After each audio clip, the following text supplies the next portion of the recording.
for the awesome introduction. Sorry about the audio issue. My name's Tahlia. The first thing you probably notice about me is my weird sounding voice. I'm an Australian. I still consider myself very much learning the whole entrepreneurial adventure. But I really do hope that I guess the things that I share with you today will help you not only be successful yourself, but avoid a lot of the pitfalls and fails that I had to endure myself. So without further ado, I'll get right in. So my entrepreneurial journey kind of started, it's hard to say exactly when, but I would say that I always kind of marched to the beat of my own drum pretty much since I was in school. I was very much interested in business and marketing in particular, and I guess that's why I continued on at university to study marketing. A little bit more information, I guess, about me is that I grew up in a little bit of a challenging environment in that I went to 13 different schools, and I guess that little bit of information can kind of open your eyes to, I guess, why I am the way that I am. And I guess that is that I am fluid in my decision making and I move really quickly. So I guess diving even a little bit further into that is that I guess what I want to share with you even more before the whole beauty industry thing is that in general requires you to move quickly. And if before you choose your industry, choose your passion, choose whatever it is that you want to do, I think that's one lesson that has definitely worked for me. And I think that's one of the things that a lot of people stress a lot about. And I hope that after today's webinar, you'll feel a bit encouraged about that whole process and that you don't have to research a lot and study a lot to be successful. So how did I get to Toffee? I don't know how much you got a chance to read about Toffee, but Reese put together a really awesome post that kind of described my background. And it kind of started with me finishing university and having no real clue what I wanted to do. I knew I wanted to do something in marketing, but I kind of seemed a bit lost with every job that I found myself in. I did kind of change like maybe once every 6-9 months. That was kind of how long I lasted in each role. And they were good roles with good employers, and honestly, like I learned so much from them all, but it just, I don't know, it just didn't seem right for me. And I guess when I met my at the time, still is my boyfriend, I should say, we both kind of knew that we wanted to do something, but we didn't really know what. And I guess I'm talking maybe 4 years ago now. I was very much into the way I looked, and my bank account reflected this. I would shop a lot. I would spend money on things, especially my nails. That was something I would spend money on. I think it was once every 2 weeks. I'd be spending about 50 Australian dollars on a manicure, whether it was, you know, having an actual put on or if it was just shellac. My boyfriend, he was actually in the finance industry, and he was very on being frugal and cutting down expenses and whatnot. So I guess when our lives combined, it was a little bit of a wake-up call to how can I cut out the things that I don't need, and I guess the manicure was the first thing to go. At that point though, I guess I still was very into how I looked, and I needed a bit of a solution, and nail polish didn't really give me that opportunity. And at the time, shellac, which is also known as gel polish, was relatively new, and it wasn't really out in the market for people to buy themselves. It was something you had to go to the salon for, and I didn't like that. And I did spend a lot of time looking into different brands of nail polishes that were kind of close to gel polish, but really didn't find anything in particular until one day my mother-in-law sent me a picture of a catalogue, and she said that this gel polish starter kit was on sale at one of our local pharmacies. So I went and bought it, I gave it a go, and it wasn't very good, but I did spend $100 on it. So I thought, well, if this brand is doing it and doing it not very great, that means that factories are making it, and I'm going to give it a go. At that time, it started off just an idea.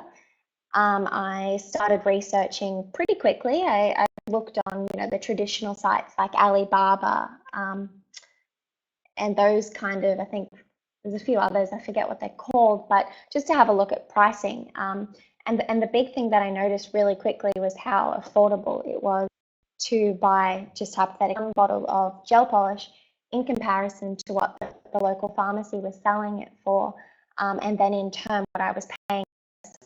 So I thought this could work. In my mind, when I was thinking of some sort of online store previously, I kind of came to the conclusion that what I needed to be sending people had to be relatively small in size, because with postage and stuff like that, if you're sending something that's too big, if you think of just something like that, the bigger it is, the harder it is to ship. So in my mind, it's like it kind of fit the criteria of being relatively small. It fit the criteria as well that I had in my mind, that it would appeal to the target market that I identified as the spending target market, which I guess is 18 to 35-year-old women. So for me, I thought, okay, I think this could work. So I talked to my boyfriend about it, because as I mentioned earlier, he's the one in finance, and he had actually saved a bit of backstop of money, and he was looking to invest it somewhere. He didn't know really where to spend it, but I kind of convinced him that gel polish was the way forward. He worked for the Australian Taxation Office, which I'm not sure it was an auditing finance job for small to medium business. So he had kind of skills that I didn't have, and I guess the skills I had were, marketing, people. I knew quite a bit about gel polish, only by being a customer and a consumer of it. But he had, I guess, the business sense in that he had the organisation skills, the finance skills. He had saved some money, so he and I together had quite the vision for Toffee, and it really only happened within 1 week from it being an idea to let's do this. We are sourcing products from China. It moved really quickly. I think I built a website in about 3 days. It was an Easter weekend in 2014. I think from Good Friday to Easter Sunday, we went from we're going to do to we've got a live website, which was ridiculously quick. So, I mean, for us, we decided that gel polish in itself, we could have unlimited colors. We could have, I don't know about the nail industry, but there's accessories, from all the glitter ranges to nail files to diamantes, and there's new trends are coming up every day. I don't know if you've seen recently, but there's even people adding faux fur to their nails at the moment. I don't know if that's something that you would personally find attractive to be flaunting around, but it was an industry that was quite adaptable to trends. So we thought it would really be something that could work. And not for 1 second did we think that because we're not Maybelline or CoverGirl, or I don't know what brands you guys have over there, but I'm pretty sure they'd be the same big ones that I'm used to. And not for 1 second did we think we could do it. Maybe this was a naive move, but I didn't really see that as one of the challenges. We just researched, and quite quickly we realized we're going to do this. I think at that time we were looking at sourcing the products ourselves. I think it was something like $1.80 per bottle, which if you think about how much you pay for a bottle of polish for a relatively good brand, you're probably looking between at least $10 to $15, give or take exchange rates and whatnot. We thought that it was an amazing opportunity. And we also figured that these big brands that you normally buy from, they all source their product from the same place. So we knew that although we were going to be a small company, we identified that these factories in China or Taiwan, India, wherever you're sourcing product from, they're not relying on just your income. They have lots of brands using their factory. They wouldn't last if they only relied on us. So that kind of told us that the quality of the products were probably being used by the big brands that we all know and love. So with this information, we decided we were going to do it, and we were going to do it big. And that kind of meant we had X amount of money and we were going to make it work. And this meant that we didn't want risks. So we decided after a little bit more research that we were going to hire an intermediary. And for people who don't know what an intermediary is, essentially they do a lot of the research for you. They provide you with a few viable options. They give you a few different samples, and they communicate with the factories on your behalf, which for us was a huge bonus because obviously we're Australian and Chinese wasn't our second language. So having someone on in China who was actually an Australian company for us gave us the peace of mind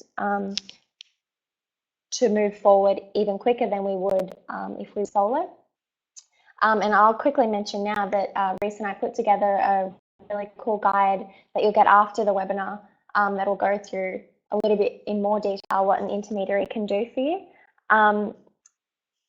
But essentially, I'll get to the why now, why we even did this, which is because we wanted to live a life free of working 9 to 5 for someone else. And our vision with Toffee at the early point in time, which was in April 2014, was to build our empire, turn it into something that we will eventually fall in love with and grow and nurture, it into something that will provide us with the income to hire people. And you know, we had this big vision of having a marketing team and having all the people working for us and building a really cool tribe.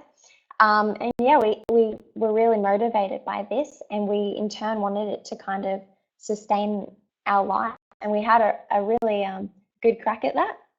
But I guess it kind of came to the point, you know, if I can fast forward a couple of years, that we realized it wasn't for us. I'll go through our challenges and our learnings, and then I'll get to the point that we came to when we decided to sell.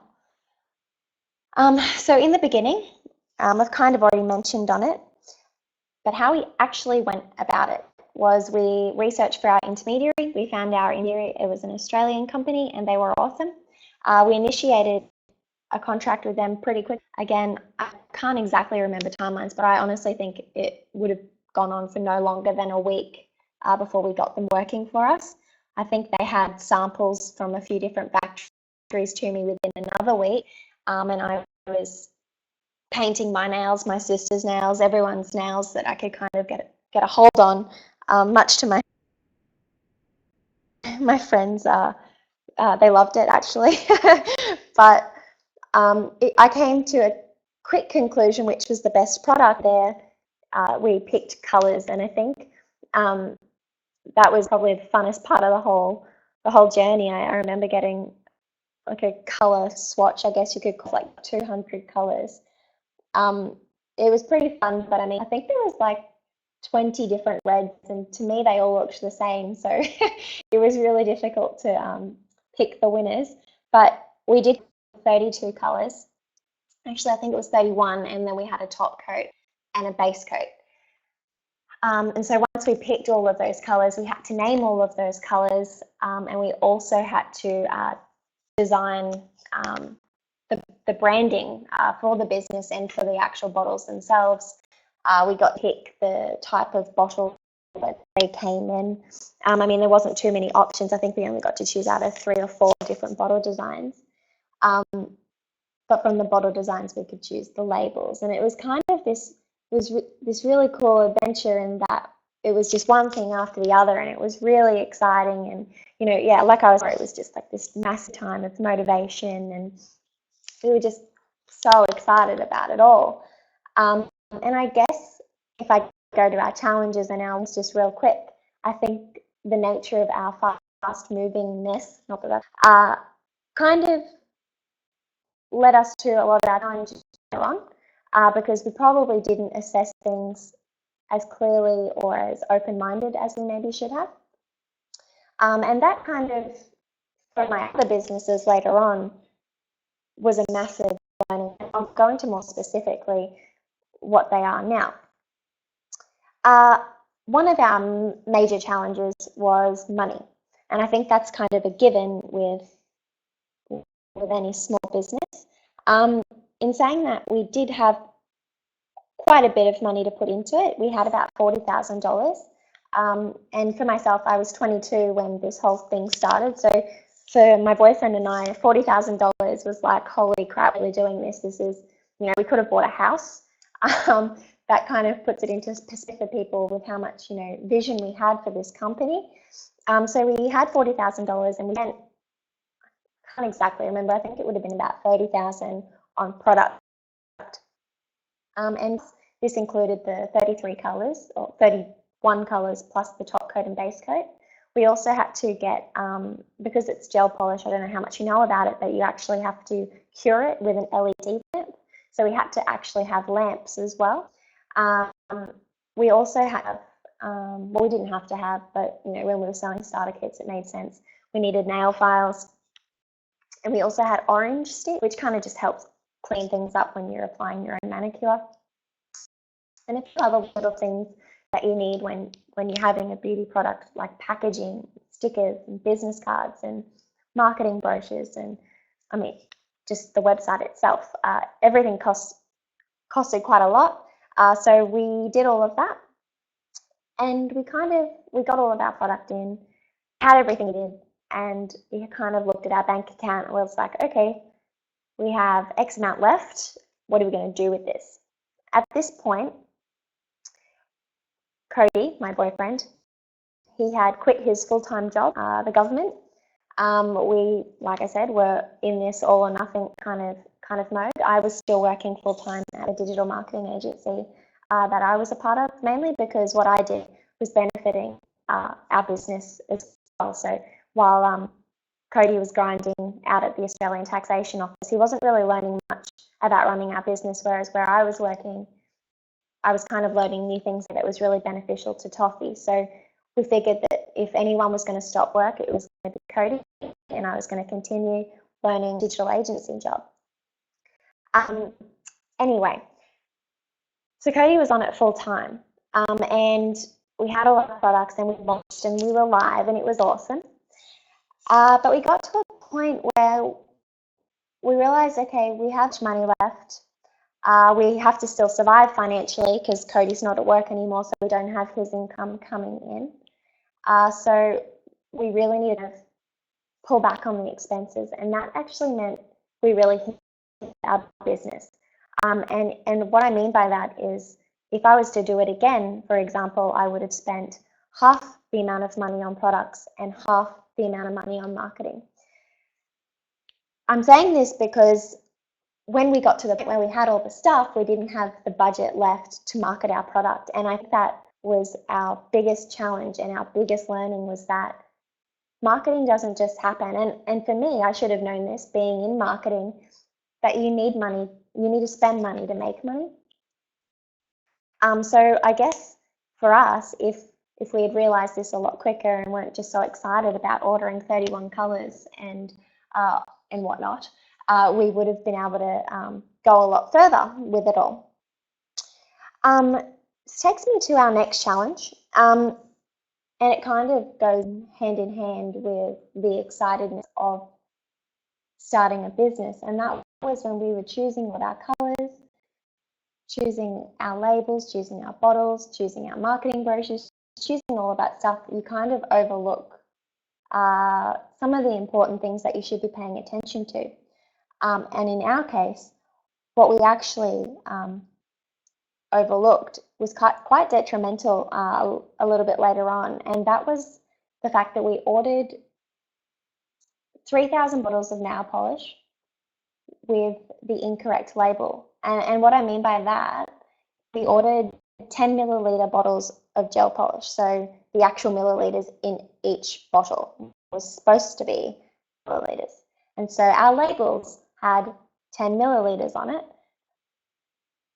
But I think it was a year and a half later, when we were trying to sell the business, we realized that our bottles were actually only 7.5 milliliters. And this threw a massive spanner in the work for us when we were trying to sell, because we didn't realize until our potential buyer got out a syringe and measured how much liquid was actually in our polish bottle.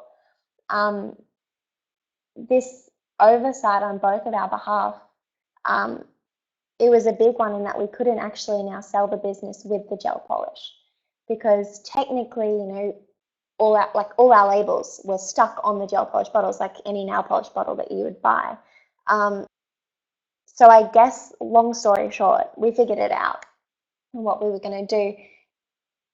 But in the excitedness of moving quickly and saying yes and all of those things, you do still need to be vigilant. And it goes back to my point of having an intermediary, because a part of the service that the intermediary had to provide was the quality control and quality assurance. And that's something that we paid for because we needed that peace of mind when dealing with a Chinese factory and whatnot. And we did actually get a little bit of money back from those guys as a bit of an I'm sorry, because they technically should have also stepped up on that error early on. So that was kind of good. I mean, if we had ordered the polish on our own, we wouldn't have had that insurance to get us that little bit of money back. And if you're wondering, the way we got around it was we just changed, digitally and enhanced the images on the website to remove the 10 milliliters, and we just stated that there were 7.5 milliliter bottles everywhere on our website. And then when we did sell the business a little bit later on, we just didn't sell the business with the gel polish. So we did get around that one. The next challenge / learning, and I guess this really apply for specifically starting your own beauty product, but it certainly applies to any type of starting of a business, whether it be a blog or whether it be a freelance agency, whatever it might be, is the fact that you're always online. You don't realize it, again, when you're really excited about it all, but you kind of get to the point where you're constantly working. And a challenge for us, for my boyfriend and I, is the fact that we lived together, we worked together, everything kind of turned into toffee. Like every bit of conversation, we'd be going for a walk and we would talk about marketing ideas and the next sale, and should we order more colors, or should we just, you know, cool our jets and just stick to the 31 that we have now? Should we hire that blogger and donate this gel polish starting because she could have a potential marketing opportunity? Like, it just was ridiculous. It controlled our lives, and it's something that you need to go into a business eyes open, because I mean, now Cody and I are way better at it. We have specific days where we don't touch emails and we don't talk about work for a certain time of the day and stuff like that. But it's definitely the challenge, because it was affecting our romantic relationship, because all we would talk about was work. And I guess if any of you ladies have gone into a partnership with your partner before, you might already know this, but it's definitely something that adds another layer of potential stress, potential arguments, and it's something that you really have to get on top of. So that's why I'm definitely as a challenge and a learning, because if you've got a partner and you're thinking about starting any sort of business, they're going to be involved on paper, a partner in the business or not.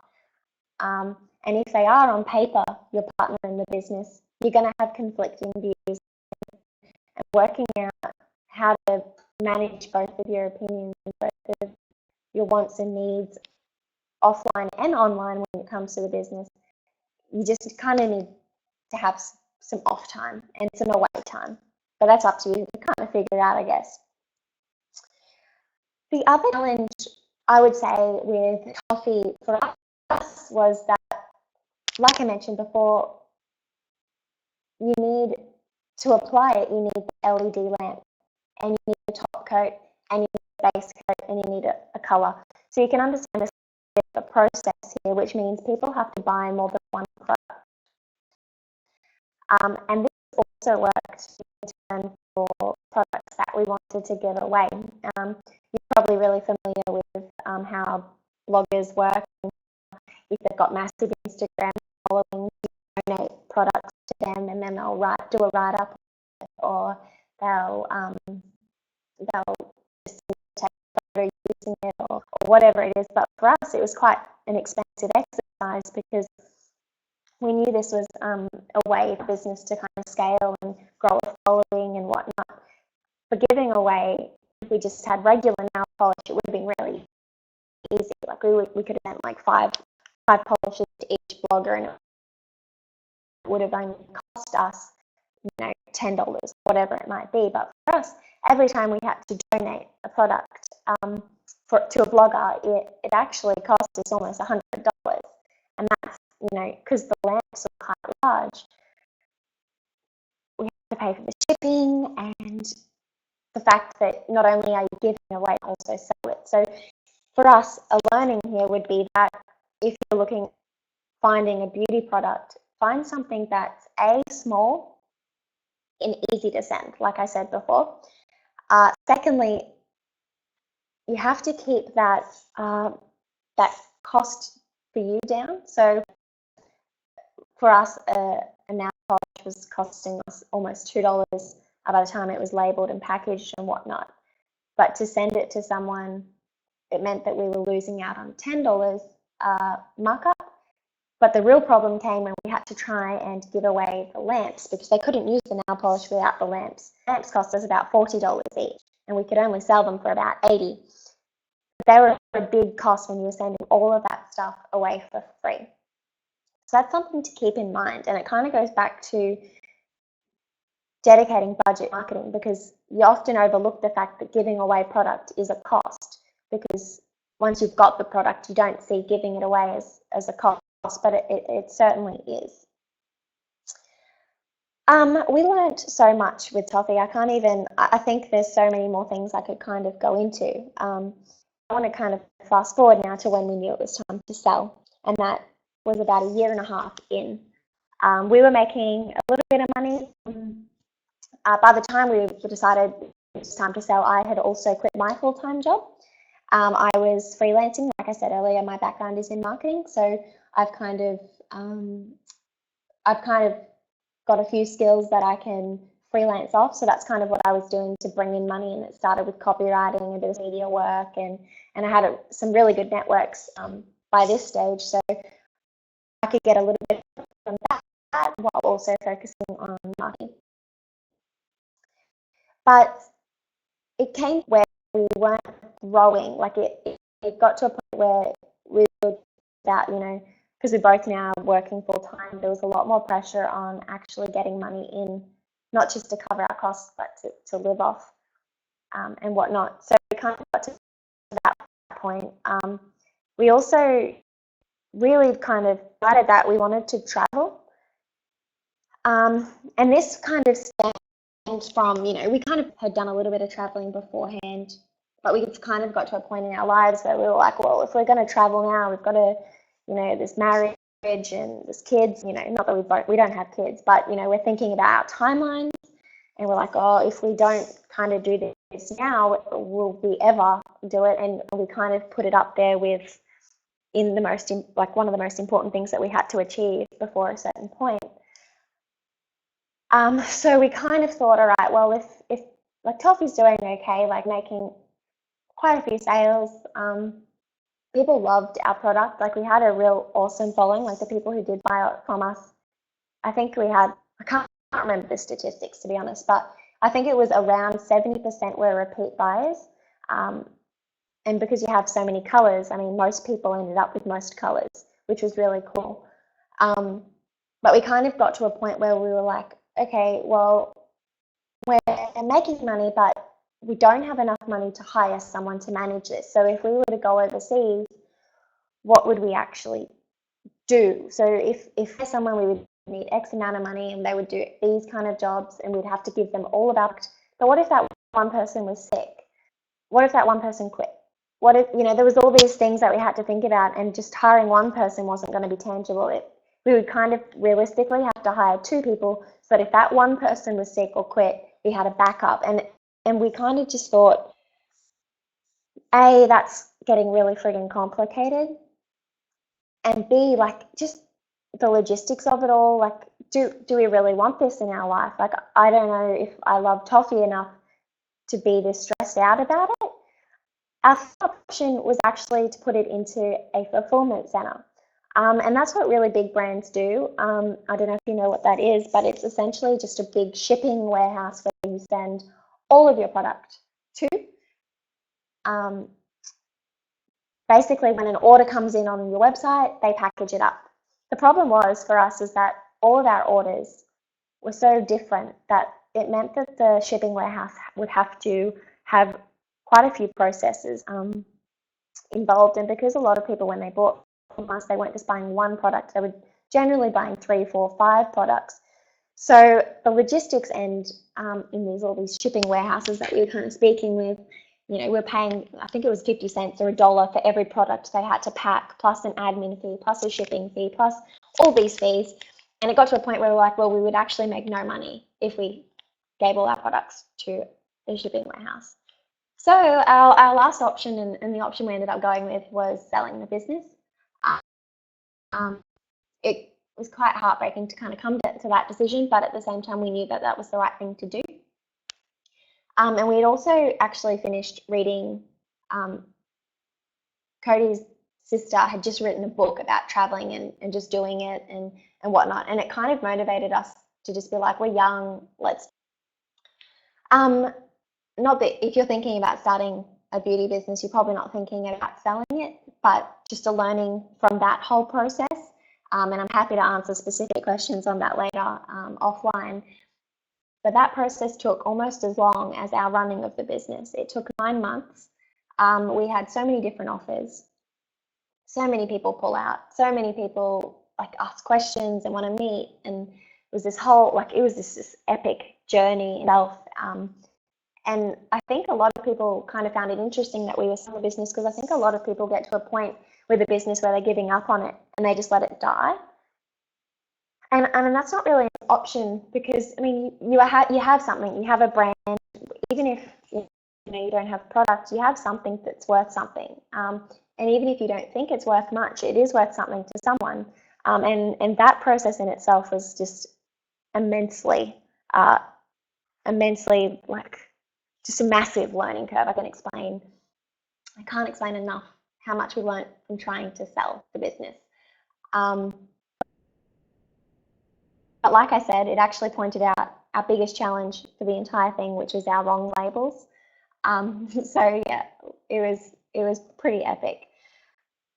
Fast forward to now, I'm a digital nomad. Kind of find this one hard to explain, but everything else going on in the world is actually becoming more and more popular, which is awesome. Essentially, I'm a copywriter now, which kind of, from my background in marketing with combination of traveling, was the marketing specialty that I thought was most practical to travel with.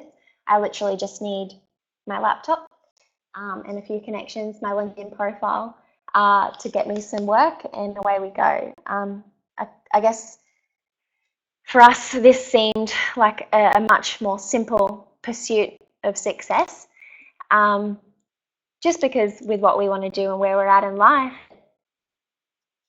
it just seemed for us, in comparison to toffee, a lot less stressful, and we get to do what we love doing, which is exploring. I guess there's challenges and learnings, I guess, of being a digital nomad as well. Really, just, a day in the life of Tahlia is I wake up. All my clients are generally back home in Australia. So what this means, well, I'm currently in Berlin. I don't know if I already mentioned that or not. I wake up and the Australian work day is finished. So all of my emails are sitting there waiting for me to action, which is awesome. It means I don't get interrupted with other emails during the day, apart from my personal ones for the Freedom Project. But essentially it just means that I get all the work and do the work, and I can be anywhere. And I guess that's why we kind of came to the ultimate decision to sell toffee, was that we needed this freedom. And I guess that's what the Freedom Project's about, is this pursuit of unconventional living. And I guess that's different for everyone. But in short, I guess starting a business is something that you need to be in wholeheartedly. And I think ultimately with toffee, it was an awesome idea. It was a brilliant product. Everyone loved it. But I guess my reasons for doing it weren't strong enough for it to get to a point that saw success. And I guess that comes back to, the reason we did it was because we thought it was a good business opportunity.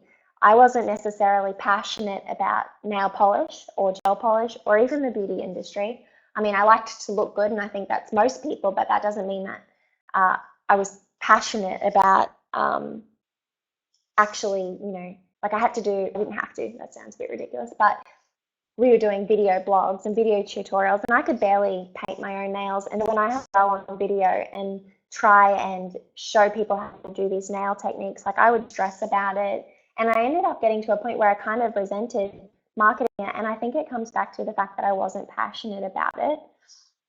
So for me, I think if I was to give you guys any advice, it would be work out your purpose and what you're actually passionate about. And that's not always easy to kind of figure out. But once you do that, I think you have a much higher chance of success. I think being authentic and being you is also just as important. And again, I go back to the point where I think nail polish was something I liked wearing, but it's definitely not what I'm about, and it's not who I am. Although I love the beauty industry, it wasn't exactly where my heart laid. And I think that ultimately also kind of contributed to why toffee didn't go further. And all of my learnings and my challenges with the beauty industry as a whole, I'm still very proud of the way that Cody and I kind of went about it, and that was that we didn't do it right, but we did it away. And I think that's a little bit of my mantra, because, and it's actually something that people compliment me on most. It's not how creative I am or how innovative I think or anything like that. People always compliment me on how fast I am to do stuff. And I don't know why, I don't know why I am that way. I mean, I mentioned earlier that I went to a lot of schools. I grew up in a interesting environment where I was always on the move. And I think that did kind of grow my brain just to be always on go and always be developing and always be doing something new. And if you have an idea, you're not going to know if it's a sucky one until it fails. So just kind of give it a go. And I can't urge that enough. And I think actually Reese had an awesome Instagram this week that really kind of touched on that, and was, this, everyone kind of seeks perfectionism, but the only way to success actually is through action. I know people who've written books that have never been published, and I just think that's such a waste. I'm extremely passionate about doing things quickly, and if you're intimidated by what the beauty industry is doing, or even like if the beauty industry actually isn't what you're going for, it's, the fashion industry or whatever it might be, even having your own personal blog. Like, I heard this really awesome advice once, because I restarted my own personal blog, and I kind of thought, I don't want to be a travel blogger because I'm not going to be traveling forever, and I'm not also a lifestyle blogger. I have no idea what that even is. I just kind of want to write about what I'm doing, but is there any point, will anyone actually care? Probably not. But I talk to so many people, and I think so many other people feel this way, is that you think you're kind of going to miss the boat because everyone's been doing it for ages. And I think just because the industry has been doing it for ages doesn't mean that it has everything that it needs to succeed. There's always things that are missing. And I was listening to a podcast recently, and the advice from a blogger on this podcast, which was really awesome, was to all bloggers actually, was if singers didn't create new songs because there is already heaps of music out there, we would never hear new songs. And I probably screwed that up a little bit in the execution of that quote, but it kind of made me think, if all the, Justin Biebers and all those people in the world thought that they were too late to the party, like we would never have new top hits. And I think that's just a good way to think about any sort of business, any sort of blog, any sort of pursuit that you want to pursue.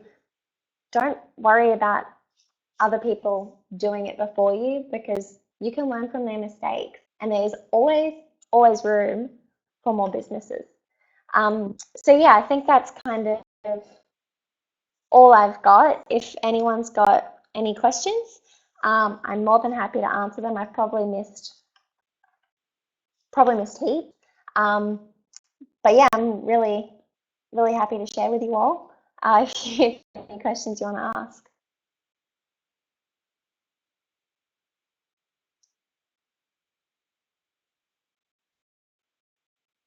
Does anybody have any questions?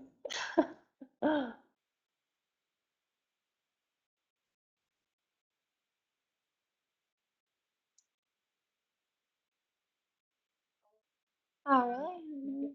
Oh, oh, yep. No, I didn't. I went to university and I studied marketing. So yeah, I knew nothing about beauty at all. Nothing. Um, my sister studied beauty, funnily enough, but that wasn't until after Toffee. And I guess that's actually an important learning, is that you don't have to be a specialist at something to be a founder of something or a business owner. And like even now, my partner Cody and I were doing copywriting, but we're actually at a point where we've hired the writers to do most of the writing for us, and we now just facilitate relationships and facilitate the proofreader and like all of those different things. We're not actually the copywriters anymore, even though that's what our agency is. So I think if you do have aspirations to start a beauty company, don't be turned off by the fact that you don't have a qualification in beauty, or you don't know anything about the science of beauty either. I think you learn along the way, and you don't need a piece of paper to prove that you can run a business.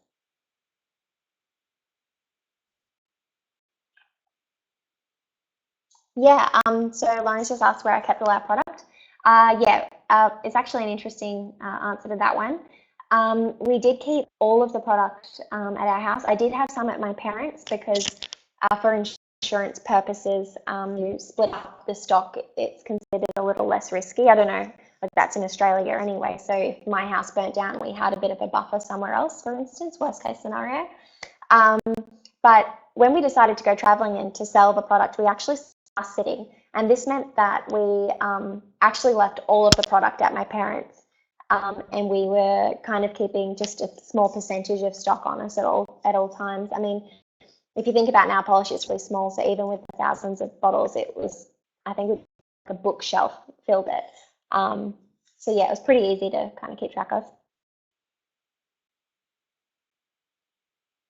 My blog's address, I think, it'll be in the handout with what Reese sends around after the webinar, but it's thefreedomproject.me.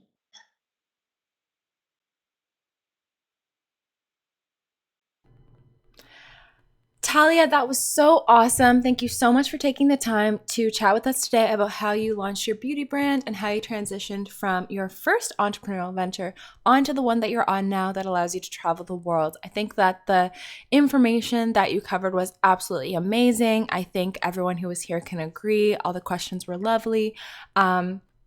And I think that what you shared with us really can transfer to any type of business, especially that tip that you gave us to spend as much on the product as you do on marketing, or even more on marketing. I know when I first started Yes Supply, I was doing a lot of content and a lot of blogging, and it wasn't until I started marketing it properly that I was able to turn it into a business. So with an online business, it isn't about build it and they will come. It's build it and then market it and then they will come. So that marketing tip was really, really great.